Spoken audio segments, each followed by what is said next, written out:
오늘 추수감사절입니다. 우리가 11월 주제가 무엇인가요? 넘치도록 풍성하라입니다. 주보 맨 앞에 있죠. 네.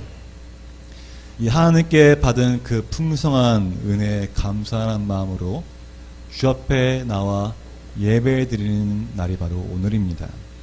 우리의 삶을 돌아보면은 정말 작은 것부터 큰 것까지 정말 차고 넘칠 정도로 하나님의 은혜가 많았습니다. 그렇죠? 아닌가요? 예.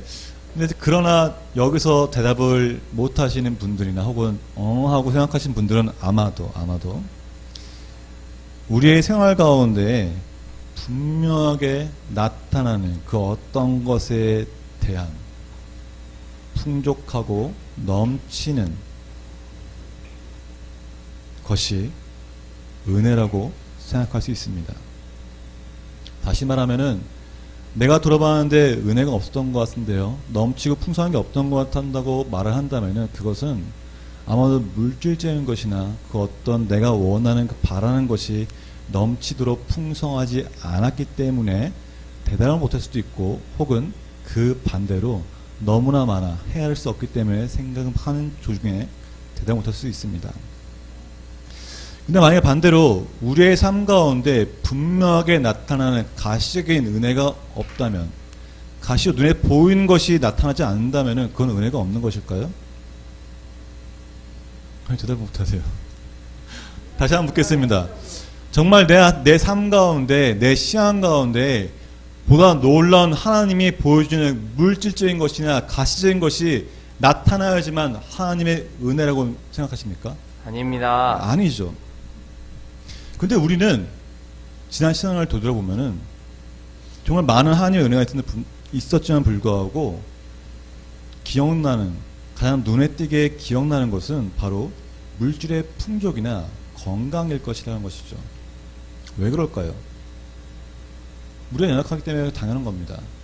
세상을 살아가다 보니까 내 연약함 때문에 내가 필요한 것이 있고 구하는 것이 있는데 그것을 주님이 주시면은 은혜 받았습니다. 감사한 대로 말한다는 것이죠. 그런데 그런 물질의 풍족함이나 건강이나 그 어떤 것들은 언젠가 사라지게 마련입니다. 없어질 수도 있고요. 순간 빼앗길 수도 있습니다. 그러면 그것은 하나님의 은혜가 없는 것일까요? 혹은 하나님의 은혜를 빼앗겼다고 말할 수 있을까요? 우리에게는 다른 사람들이, 세상이 빼앗아갈 수 없는 절대적인 그 무엇이 있습니다. 그 절대적인 것이 바로 하나님의 은혜입니다. 아멘. 그 하나님의 은혜가 무엇인지 혹시 아십니까? 세상 사람들은 빼앗을 수도 없고 내가 빼앗길 수도 없고 바로 우리를 구원하셨다는 사실입니다. 네. 죄인이었던 우리를 구원하셨다는 사실은 그 누가 와서 약탈해 갈 수도 없고요.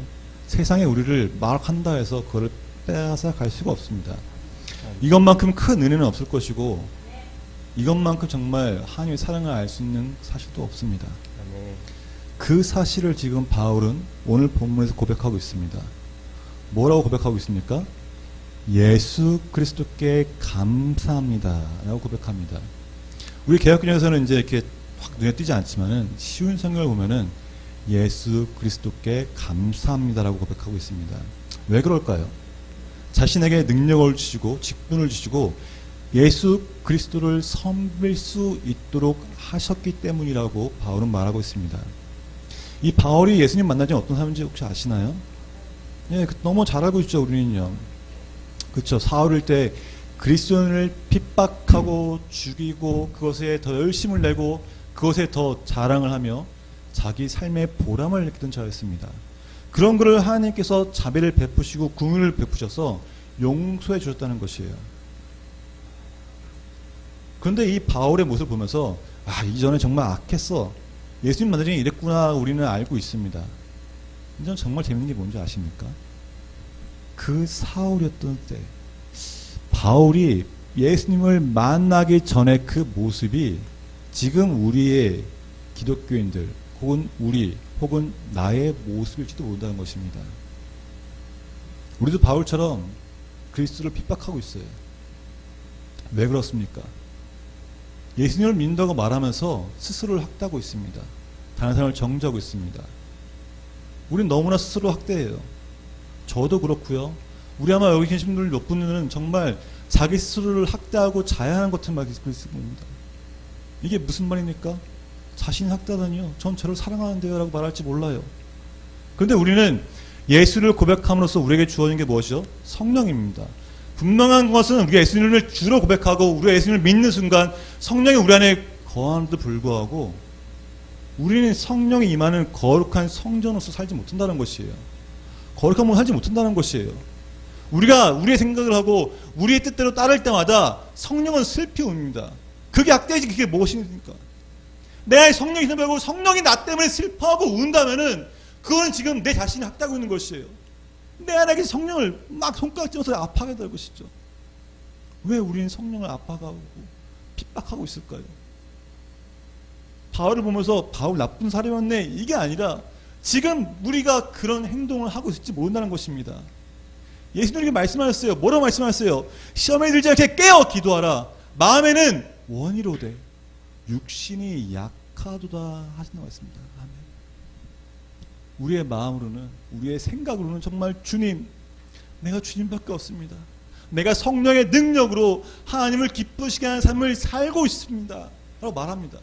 그런데 우리의 육신이 약하기 때문에 영의 생각보다 육의 생각을 따르게 되고 육의 생각에 파묻히게 됩니다. 잘 생각해 보세요. 성도 안 그러신가요? 반대로 물어보겠습니다. 주님이 언제 우리에게 사탄에게 패하여 무릎 꿇고 두려워하고 떨라고 했습니까? 성경에 그런 말 없습니다. 주님 말씀하시기를 사탄을 이기라고 말씀하셨습니다. 보혈의 능력으로 이겨라. 정복해라. 근데 우리는 세상을 두려워하고 내 삶 가운데 어떻게 될까 인도하심을 두려워하고 미래를 두려워한다는 것입니다. 뭔가 반대되잖아요. 이게 육신 생각이 잡혀있습니다. 근데 제가 어제 그랬어요. 제가 어제 영의 생각이 아니라 육신의 생각에 사로잡혀서 너무너무 고생스러웠습니다. 금요일에 시작했어요. 금요일날 제가 이제 설교를 작성하는 노트북이 있습니다. 지금 앞에 있는 거죠. 이 노트북으로 제가 설교를 작성해요. 항상요. 거의 근 7년 동안 작성했는데 얼마나 마음이 편하겠어요. 근데 이 금요일날 새로운 OS가 업데이트됐다는 거예요. 그래서 제가 설치를 했습니다. 네. 최신이니까 설치를 해야죠.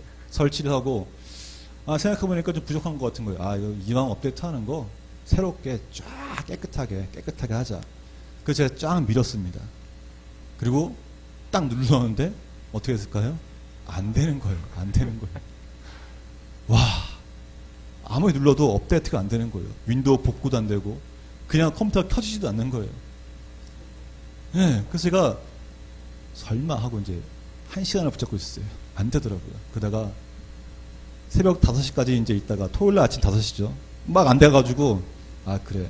그럼 내가 내일 박전 선생님에게 달려가서 USB를 만들어서 이걸로 어떻게 해보자. 그거 어떻게 했을까요? 아침에 기다렸죠. 박전 선생님 일어날 때까지 연락 올 때까지 기다렸어요.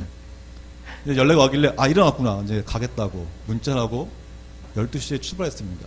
네, 부랴부랴 갔어요. 밥도 안 먹고.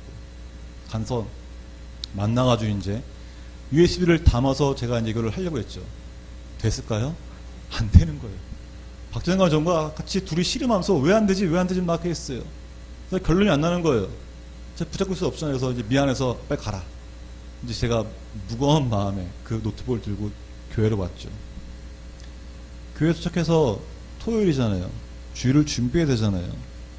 준비해야 돼요. 주일을요. 설교도 준비하고 기도도 하고 말씀도 보고 좀 묵상한 시간 가져야 되는데 이 노트북이 저를 괴롭히는 거예요. 안 되니까. 기도를 해야 했다는 걸 알고 지금 나는 이게 노트북이 아니라 기도해야 하고 말씀을 좀 더 보고 묵상해야 되는데 내 생각은 분명히 그렇게 하고 있는데 내 마음은 그런데 내 육의 생각이 이것을 사로잡히는 것이에요. 내 육신의 생각으로는 될 거야. 좀만 더 하면 될 거야. 왜 안 되지? F에 전화해보고 최대한 뭔가 방법을 쳐볼까? 이런 건가? 그렇게 1시간, 2시간, 5시간의 시간이 지났습니다. 될 것 같다는 생각에 당연히 돼야 되는데 왜 안 돼? 이러면서 애플에 채팅으로 문의도 하고 카페에 둘러보면서 계속 봤다는 거예요. 그러다 언뜻 딱 깨달았습니다. 아무것도 해결되지 않고 시간은 계속 보내고 그 스트레스가 몸으로 나타나더라고요. 속이 울렁거리고요. 토할 것 같고요. 머리가 너무 아팠던 거예요. 이제 그때 알았어요. 이제 밖에 나가서 바람을 쐬면서 지금 내가 무엇을 하고 있지? 설교를 준비해야 하는데 도구가 다를지라도 이 도구가 아니라 손으로 쓴다 할지라도 좀 불편함이 있었더라도 찬양으로 마음을 다스리며 기도해야 한다는 것을 깨닫게 되는데 그 오랜 시간이 걸렸다는 것이에요. 이 노트북 하나 때문에. 이 얘기할 때 어떤 생각하시나요? 나는 안 갈 것 같은데. 너무 미련한 거 아니야? 이런 생각 들지 않으시나요? 근데 저는 저에게는 그 순간만큼은 정말 중요한 문제였던 것 같습니다. 이걸로 해야 한다는 그 생각에. 이처럼 우리는 주님께 집중하기 위해 주의 말씀을 묵상하기 위해 주의 말씀에 더 집중하기 위해 환경이 중요한 것이 아니라는 것이에요. 그런데 우리의 마음은 주님께 집중하죠 말하지만은 육신의 생각이나 육신의 뜻에 끌려가서 내 환경 때문에 지금 난 이길 수 없는 상황이라 하면서 종종 한율을 더 등진다는 것이에요. 이 노트북은 정말 그냥 재밌는 얘기일 수 있지만은 이걸 적용시키면은 우리는 그렇다는 거예요. 지금 내가 하나님께 말씀 집중해야 하는데 상황을 보고 계십니까? 환경을 보고 계십니까? 그럼 내 마음을 보고 계십니까? 무엇에 집중해야 될까요? 그 재밌는 사실은 이 육신의 생각이 사라지지 않도록 시장에 빠지지 않기 위해서 우리는 무엇을 해야 하는지 분명히 알고 있습니다. 제가 한번 물어볼까요? 육의 생각이 사라지지 않고 영의 생각에 이끌려서 영의 일을 하려면 어떻게 합니까? 그죠? 기도, 말씀, 찬양 너무나 당연한 겁니다. 그렇다면 저에게 이 스트레스를 주던 이 노트북 문제는 잘 해결됐을까요? 지금 해결 생각이 키고 있겠죠. 제가 이제 그걸 깨닫고 나서 다시 노관시에 내려와서 한쪽을 치워버리고 기도했습니다. 기도하고 찬양을 틀어놨어요. 한 2시간 넘게 한 곡만 계속 들었어요. 그게 바로 오늘 마지막 찬양이었는데 듣다가 이제 준비하는 거 같은데 아 그래 내가 지금 정말 주님을 위해서 준비하는 거다. 제가 타이핑을 치면은 속도를 못 쫓아가요. 이 그 프로그램이요. 한참 더 쫓아오고 못하면 또 수정하고 하면서 좀 불편했어요. 그래도 아 주님이 주신 이 마음일 거야. 내가 이거 깨달고 하면서 막 하고 있었어요. 근데 그때 문득 노트북을 켜봐야겠다는 생각이 드는 거예요. 그래서 그렇지. 내가 지금 유튜브에 사려잡지 않고 주의 일을 하다가 주의 말씀 준비하고 잘하고 있는데 말씀 가운데 지금 키면 될 것이다. 지금 키면 된다는 생각이 들었던 것이에요. 그래서 그냥 하다가 눌렀습니다. 옆에 있으니 눌렀는데 되는 거예요. 그렇게 안 되는 것이 그냥 혼자 다 되는 거예요. 혼자서 막 설치를 다 끝나고 나서 그때 알게 됐어요. 이것은 우연이 아니라 주님께서 지금 나에게 가르쳐주기 위한 것이구나. 내가 집중해야 할 것이 무엇인지를 정확하게 알라는 것이구나. 어떤 상황에서도 무엇이 중요한가를 그리고 제가 그렇게 연약한 존재라는 것을 다시 한번 알게 해주신 것입니다. 제가 그걸 딱 아는 순간 머리가 탕 하면서 주님 살아계신 걸 느꼈다는 것이죠. 네. 이 바울도 우리의 이 연약함, 이 정말 육신의 연약함을 벗어날 수 있는 해답을 지금 본문에서 알려주고 있습니다. 먼저는 바울이 말해요. 주님의 은혜가 우리 마음 가운데 넘쳐야 한다고 말합니다. 주님의 은혜. 그 은혜가 무엇입니까? 아까 말했지만 우리를 죄에서 구원하신 그 은혜입니다. 죄에서 구원해 주신 것은 우리가 하나님을 바라보지 않고 세상을 바라보는 것들이에요. 그래서 요한일서에 기록되기를 이 세상이나 세상에 있는 것들을 사랑하지 말라. 누군지 세상을 사랑하면 아버지의 사랑이 그 안에 있지 아니하니 이는 세상에 있는 모든 것이 육신의 정욕과 안목의 정욕과 이생의 자랑이니 다 아버지께부터 온 것이 아니요 세상으로부터 온 것이라. 요한일서 말씀처럼 하나님 외에 다른 것을 보는 것이 바로 죄라는 것이에요. 죄에 붙들려 죽을 수밖에 없는 이런 우리를 하나님이 영원한 생명으로 우리를 부르시고 인도하신 것 바로 그것이 은혜입니다. 이 구원에 대한 은혜가 마음 가득히 있어야 한다는 것이 마음 가득히. 마음 가득히가 무엇일까요? 머리로 알고 있거나 머리로 깨닫거나 지식과는 분명히 다른 것입니다. 제가 이거를 깨닫게 하는데 오랜 시간 걸리지 않았어요. 제가 질문하겠습니다. 저도 목회를 하면서 개척한 이후에 정말 제가 잊을 수 없는 분들이 몇 분 계세요. 어떻게 왜 잊을 수 없을까요? 저에게 너무나 큰 은혜를 베풀었기 때문이죠. 저에게 아주 큰 도움을 줬기 때문에 저는 그분을 잊을 수도 없고 여전히 계속 만나고 싶고요. 그분과 교제하고 싶고 그분이 연락 오면은 너무나 반갑고요. 제가 오늘 찾아가기도 합니다. 우리 성도 그러시지 않으시나요? 인생을 살아오면서 나에게 은혜를 준 분들, 내게 정말 큰 도움을 베푸신 분들 기억하고 계시지 않습니까? 그리고 지금도 여전히 연락을 하고 계실 겁니다. 왜요? 감사하니까요. 이분 나게 잊을 수 없으니까요. 그렇다면은 그 마음, 잊을 수 없는 큰 마음이 바로 마음에 가득한 은혜라는 것입니다. 어떤 건지 아시겠나요? 내가 예수 그리스도를 구원받았다는 그 은혜가 그냥 우리가 생각할 때 너무 멀리 있는 것처럼 느끼지만은 그것이 아니라 지금 나에게 생명을 주고 나에게 도움을 준 그분들처럼 매 순간마다 그분과 만나고 싶고 그분과 교제하고 싶고 그분 때문에 너무나 감사한 마음, 그게 바로 예수 그리스도라는 것입니다. 그게 내 마음에 은혜가 가득한 것이에요. 근데 이 은혜에 더할 것이 있다고 말합니다. 더할 것이 있다고. 14절 보면은 우리 주의 은혜가 그리스도 예수 안에 있는 뭐죠? 믿음과 사랑과 함께 넘치도록 풍성하다고 말합니다. 아멘. 이 구원의 은혜, 감사하는 그 마음에 믿음과 사랑이 풍성하게 있으라는 것이. 자, 더 해석하겠습니다. 믿음이 넘치도록 풍성한 것이 뭘까요? 나를 구원해 주신 그 은혜를 확신하며 믿는다는 것입니다. 단지 그것을 믿는 것이 전부일까요? 그 사실을 믿는 것은 하나님의 말씀을 믿는다는 것이에요. 내가 구원받았다는 건 성경에 쓰여 있는 거잖아요. 이걸 믿는다는 것은 하나님의 말씀을 정확하게 믿는다는 것입니다. 하나님의 말씀을 믿기 때문에 하나님의 말씀을 가까이 할 수밖에 없어요. 왜요? 너무나 다양하고 지금 내 안에 일어나는 거거든요.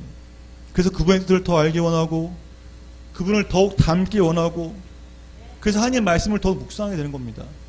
하나님과 근접할 수밖에 없는 것이에요. 그래서 기도하게 되는 것입니다. 그래서 믿음이 풍성할 때 하나님의 말씀이 현실이 됩니다. 아멘. 단지 기도된 말씀이 아니라 이 하나님의 말씀이 레마의 말씀으로 다가오는 겁니다. 레마의 말씀이 다가오는 것은 우리의 능력이 아니에요. 성령이 우리에게 그 말씀을 깨닫도록 하시기 때문에 우리가 그걸 알게 된다는 것입니다. 그 성경에 기록되기를 보혜사 곧 아버지께서 내 이름을 보내신 성령 그가 너에게 모든 것을 가르치고 내가 너에게 말한 모든 것을 생각나게 하리라. 평안을 너에게 끼치노니 곧 나의 평안을 너에게 주노라. 내가 너에게 주는 것은 세상에 준 것과 같지 아니하고 너희는 마음에 근심하려고 두려워하지 말라라고 이렇게 됐습니다.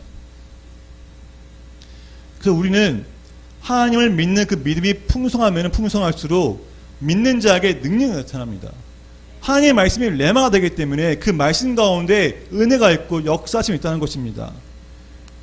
은혜에 더여 믿음이 더욱더 풍성해지는 것. 그 믿음에 풍성한 것은 그 기초는 바로 은혜라는 것을 기억하십시오. 구원에 대한 그 감사의 마음이 내 안에 가득할 때, 그 가운데 믿음을 더하고 풍성할 때 하나님의 말씀이 살아 움직이는 내 삶의 역사 가운데 시간이 되고 현실이 됩니다. 아멘. 이것이 바로 능력받은 자의 삶입니다. 아멘. 두 번째는 무엇을 더하라고 했죠? 바로 사랑을 더하라고 했습니다. 사랑을. 사랑은 정말 중요합니다. 부부 사이나 연인 관계에서도 사랑이 있어야 그 어떤 어려운 상황이 있을 때라도 헤쳐나갈 수 있습니다. 저도 아내가 그러면서 많이 느껴요. 정말 이 사랑으로 헤쳐나갈 수 있구나라는 걸 느낍니다. 고린도전서 기록되기를 16장 14절에 너희 모든 일에 사랑으로 행하라라고 기도했습니다. 그런데 왜 사랑으로 모든 것을 행하라고 했을까요? 왜 사랑으로 하라고 했을까요? 이 사랑은 우리가 갖고 있는 그 인간의 사랑이 아니에요. 인간이 갖고 있는 그 사랑은 한계가 있습니다. 내 마음에 들지 않을 때는요, 그 사랑이 증오로 바뀌게 됩니다. 여인에게 혹은 배우자에게 사랑을 베푸는 만큼 받고 싶어요. 왜요? 내 사랑은 한정적인데 이 사랑을 남에게 주니까 그 사랑을 돌려받고 싶은 마음이 있는 것이에요. 왜 그럴까요? 사랑의 시작이 바로 하나님이기 때문입니다. 네. 하나님 원래 사랑을 주셨었는데 우리가 죄로 인해 타락함으로써 하나님 관계가 끊어지고 그 끊어짐을 통해 사랑이 오지 않기 때문에, 사랑이 공급되지 않기 때문에 내가 갖고 있는 걸 남에게 줄수록 더 받고 싶어 한다는 것입니다. 그래서 우리의 사랑은 사람마다 차이가 있을지라도 인간적인 한계를 갖게 됩니다. 더 받고 싶어 하는 것이죠. 그렇기 때문에 이 믿음과 이 은혜 위에 또 사랑을 더한다는 것이에요. 어떤 사랑이요? 바로 하나님의 사랑입니다. 그 사랑은 죄인된 우리를 영원토록 사랑하시는 그 하나님의 사랑입니다. 바울은 우리가 알듯이 예수님을 만나기 전에는 죄인이었습니다. 그래서 핍박하고 그래서 열을 갖고 보람을 느끼는 자였는데, 그런 게 어떻게 되었죠? 죄인이던 자신이 구원을 받게 된 것은 바로 하나님의 사랑이었다는 걸 알게 됐다는 것이에요. 그래서 구원받은 자신이 다른 것보다 정말 내가 그런 죄인들 불구하고 하나님이 나를 불렀다는, 하나님이 나를 구원했다는 그 사랑으로 인해서 충만케 채워진 것입니다. 한없이 넘치는 그 하나님의 사랑을 경험할 때 내 넘치는 사랑으로 다른 사람을 사랑할 수 있는 것이에요. 사랑하는 여러분, 다 아시지 않나요? 아무리 자식이라도, 아무리 연인이라도, 아무리 배우자라도 내 안에 하나님의 사랑이 충만하지 않으면 그 사랑에 가시가 있고 못이 있습니다. 근데도 살아간다는 것은 참 엄청난 은혜인 것이에요. 근데 여기에 믿음과 사랑이 더해지고, 그래서 감사한 마음이 더해진다고 했잖아요. 사랑이 더해지면은 그 가시 같은 사랑이 가시가 아닌 거예요. 왜요? 한없이 사랑하게 되거든요. 내가 이 사람을 아무리 퍼주고 내 마음에 모든 걸 준다 해도 내가 이 사람을 받을 필요가 없어요. 왜요? 하나님 나에게 엄청난 걸 주시기 때문이죠. 하나님 나에게 채우시기 때문이죠. 네. 그래서 우리는 주의 인도하심이, 주의 은혜가 우리 마음 가운데 넘쳐난다는 것입니다. 그 사랑을 경험하셨나요? 하나님의 사랑이 우리 안에 넘쳐날 때 우리는 그 모든 일에 사랑으로 행하시게 됩니다. 이제 말씀을 정리하려고 합니다. 정말 좁네요. 네. 항상 말하지만은 우리가 구원받은 그 은혜에 감사한다는 것은 머리로나 지식이 아니라 정말 나에게 은혜를 베풀어 주신 분을 기억하듯이 그 예수 그리스도를 매 순간 기억하는 자가 마음에 감사함이 넘치는 자입니다. 그 감사함이 넘치는 그 마음이 있기 때문에 믿음이 더해지고 사랑이 더해집니다. 그 믿음은 하나님이 나를 사랑하셨다는 것과 나를 구원하셨다는 믿음에 더해서 그 말씀이 사실이고 하나님의 말씀이 나를 변화시키고 내 말씀 다가온다는 것을 아는 것이고요. 사랑은 그렇게 연약한 죄인을 불구하고, 내가 악한 자들 불구하고 하나님 나를 이끌어 주시고 용서해 주시고 사랑해 주셨다는 것입니다. 그 사랑 때문에 다른 사람을 더욱 사랑하시킨다는 것입니다. 사랑하는 여러분, 우리가 시간 찬양할 때 예수 안에 있는 능력을 구하며 또 그 능력으로 승리하겠다고, 또 무엇보다 하나님이 우리에게 베푸신 그 은혜를 마음 가득히 품고서 사랑과 믿음을 더하여 넘치도록 풍성하겠다고 결단하시기 원합니다.